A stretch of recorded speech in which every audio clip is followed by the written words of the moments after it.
Welcome back to the Pastor Study. It is another great day for us to be thinking about how we, as followers of Jesus, live and how we interact with each other. In worship, we've been looking at Exodus. Exodus 20, 21. This coming week, we're going to be looking at Exodus 22. So get some time, read through Exodus 22. I know you have things going on. I know you're busy. I know you've got a lot of stuff happening. But take some time to read and pray about what's in the text and how God is speaking to you about it. That's Exodus 22. We're looking at the law.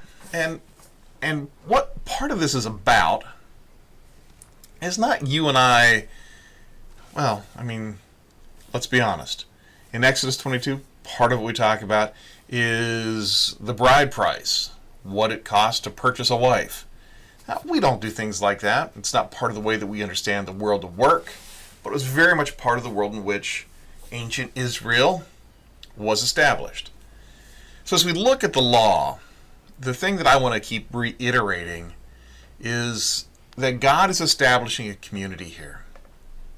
And the law that is there really reads as a value list of what's important to these people, how they function, how they interact.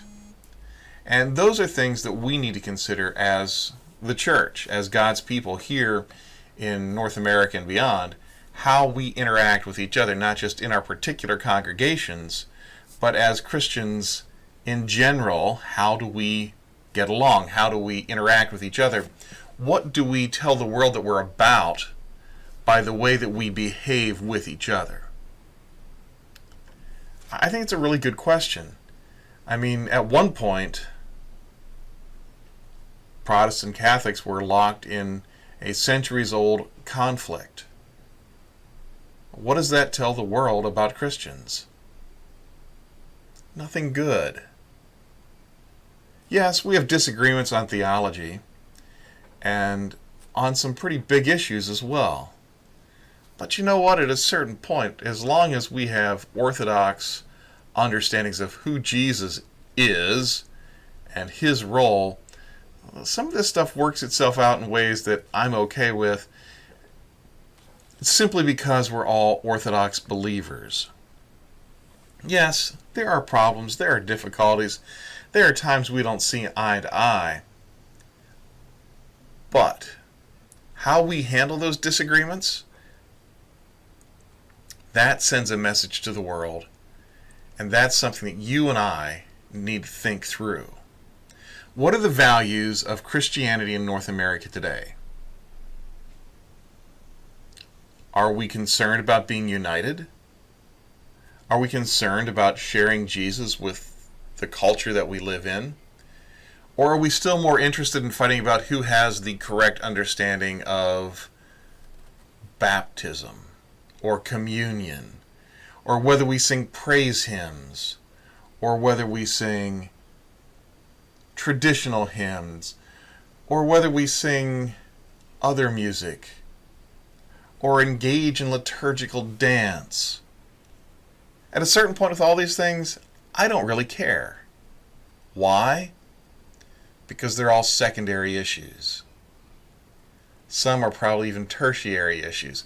The point is, if we can't treat fellow Christians with respect, with kindness, with love, what are we really telling the world? That all this Jesus stuff that we're very serious about doesn't really matter because two people who both claim to be followers of Jesus can't get along. So if you're at the outside looking at this, is there any reason to take it seriously? Probably not. And so as we have fought with each other about hymns or modes of baptism or ages for baptism, or whether it's consubstantiation or transubstantiation or symbolism or whatever, what does the world hear? The world hears that people who claim to be Jesus followers, who are supposed to love one another, can't even imagine that. And if we can't manage to love each other, how are we going to love enemies, people who persecute us? This week, Pray for another Christian. Pray for another church. And seek ways to find unity in Christ. Peace.